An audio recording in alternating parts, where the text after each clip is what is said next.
আসসালামু আলাইকুম এভরিওয়ান, কেমন আছেন সবাই? আশা করি সবাই অনেক অনেক ভালো আছেন। আলহামদুলিল্লাহ, আমিও ভালো আছি। তো আমি এখন এমন একটি জায়গায় আসছি যেটা হচ্ছে আমাদের এলাকার একটা বড় নদী, এবং এটা বর্তমানে একদম শুকিয়ে গেছে বললেই চলে। আর এখানে আমাদের ছোটোবেলার অনেক স্মৃতি রয়েছে, যেগুলো আমরা বললে শেষ হবে না। এখানে হচ্ছে একটা বড় বড় সড়ো একটা রাবার ডাম্প আছে, মানে রাবার ব্রিজ আর কি। আহ, এইখানে একটা বাঁধ সিস্টেম করে রাখছে আর কি, যেটা হচ্ছে হাওরকে, মানে আমাদের এলাকার যে বড় হাওরটা আছে ওইটাকে পানি থেকে, মানে বন্যা কবল থেকে রক্ষা করার জন্য ওইখানে যে ধান চাষ হয় ওইগুলাকে যেন ড্যামেজ থেকে রক্ষা করতে পারে, সেজন্য হচ্ছে এই ব্রিজটা তৈরি করা।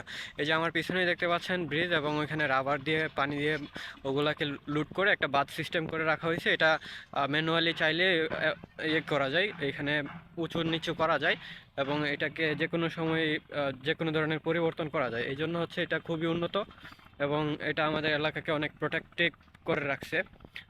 আর এখানে আমার পিছনে যে জায়গাটা দেখতে পাচ্ছেন, এটা আমি আপনাদেরকে ব্যাক ক্যামেরা দিয়ে দেখাচ্ছি। এই যে এখানে আপনারা যেটা দেখতে পাচ্ছেন, এখানে হচ্ছে ব্রিজের যে কাজ কমপ্লিট হওয়ার পরে যে অবশিষ্ট ব্লকগুলো ছিল সেগুলোকে এখানে নিচের জায়গাটাকে ভালো স্ট্রংভাবে রাখার জন্য কিছু ব্লক এখানে পরিত্যক্তভাবে রাখা হয়েছে, এবং এগুলা পানির স্রোত আটকাতে অনেক বেশি হেল্প করে এই জায়গাটাকে। আর এদিকে হালকা একটু ক্ষতিগ্রস্ত হয়েছে, কারণ এখান থেকে মেবি এলাকার লোকজন, মানে আশেপাশে যাদের বাড়িঘর আছে তারা হয়তো বা মাটি খনন করে নিছিল, এই জন্য এই জায়গাটা এমন গর্ত হয়ে আছে। আর এখানে আমাদের ছোটোবেলার অনেক স্মৃতি রয়েছে, যার কারণে আমি আপনাদেরকে এটা বেশি করে দেখাচ্ছি। এখানে আমরা যখন আমরা যখন 6-7-এ পড়ি, তখন বয়স বেশি ছিল না, 12-13-14 বছরও হবে। তখন হচ্ছে এখানে আমরা আসতাম, এসে পানিতে ডুব দিয়ে এই ব্লগের চিপা চাপা থেকে হচ্ছে মাছ ধরে নিতাম। ট্যাংরা মাছ, বেদা মাছ, এরপরে পুঁটি মাছ, বিভিন্ন ধরনের বড় সড়ো মাছ পাওয়া যেত মাঝে মধ্যে, এবং ছোটো মাছগুলা প্রতিনিয়তই পাওয়া যেত। মাঝে মধ্যে কাঁকড়া, চিংড়ি এইগুলো পাওয়া যেত। দেন এখানে হচ্ছে গিয়ে ব্রিজের ওই পাশেও নদী আছে, এবং ওইখানেও আমরা গিয়ে মাছ ধরতাম। আর এদিকে হচ্ছে নদীটা শুকিয়ে গেছে বর্তমানে, অনেক বড় নদী এটা। আর এখানে নৌকা আছে, নৌকার মধ্যে শ্রমিকরা কাজ বাজ করে আসতেছে, আপনারা দেখতেই পাচ্তেছেন। আর এইদিকে হচ্ছে এই যে ব্রিজটা, আমি যেটার কথা এতক্ষণ বলছিলাম। আর ওখানে এতক্ষণ বাচ্চারা খেলাধুলা করতেছিল, এখন অনেকে হচ্ছে পড়াশোনার জন্য চলে যাবে বাড়িতে। হাত পা ধুয়ে সন্ধ্যা হয়েছে, যার জন্য হচ্ছে ঘুমাতে যাবে। এখন হচ্ছে বাইরে থাকবে না, এই জন্য খেলাধুলা বন্ধ করে দিছে।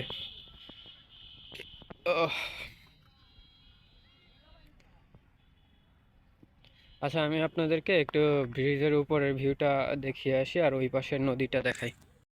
হ্যাঁ, বর্তমানে আমি আমাদের যে রাবার ডাম্প আছে, আমি বলছিলাম একটু আগেই যে আমি ব্রিজের উপরে অবস্থান করে আপনাদেরকে ভিউটা দেখাবো, এবং এখন আমি চলে আসছি ব্রিজের উপরে। তো আমি এখন ব্যাক ক্যামেরা দিয়ে আপনাদেরকে দেখাচ্ছি। গাইজ, এখানে মজার বিষয় হচ্ছে, এখানে দেখতে পাচ্ছেন এক পাশে নদী শুকনো আর এক পাশে একদম পানিতে ভরপুর।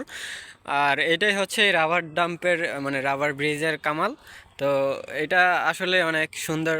আর এখানে দেখতে পাচ্ছেন একটা নদী একদম শুকিয়ে ওখানে জমি জমা হয়ে গেছে, ওইখানে কিছুদিন পর চাষবাস করা হবে, গম, ভুট্টা বা মিষ্টি কুমড়ো এরকম কিছু সবজি ও খাবার জিনিস এখানে চাষ করা হবে আর কি।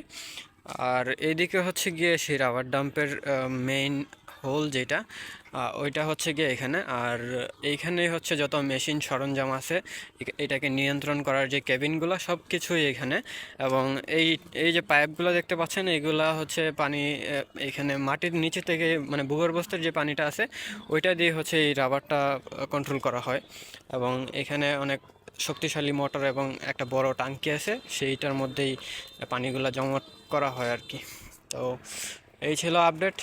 আর এদিকে দেখতে পাচ্ছেন আমাদের মানে নদীর এক পাশে পানিতে ভরপুর, আর এক পাশে একদমই খালি।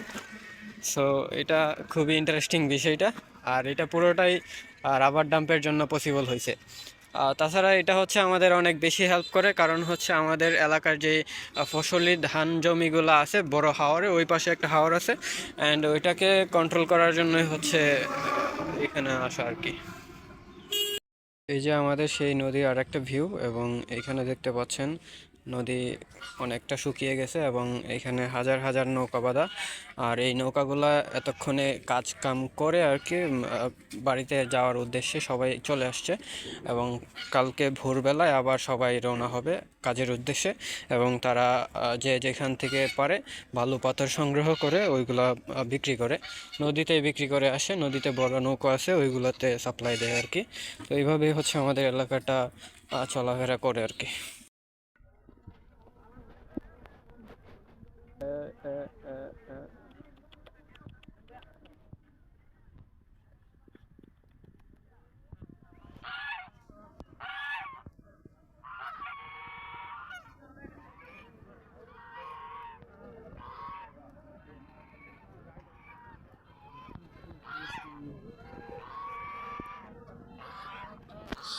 তো গাইস, সবশেষে এই ছিল আমাদের আজকের ভিডিও। আর এখানে আমার সেরকম কিছু বলার নাই, জাস্ট এইটুকুই, একটা ফালতু ভিডিও ছিল। এটা হচ্ছে আমার চ্যানেলে একটু প্রবলেম চলতেছে, যার কারণে আপলোড করলাম। এবং এটা যখন সলভ হয়ে যাবে সমস্যাগুলো, তখন এটা মেবি প্রাইভেট অথবা ডিলিট করতে হবে। তো ভালো থাকেন, সুস্থ থাকেন সবাই, আল্লাহ হাফেজ।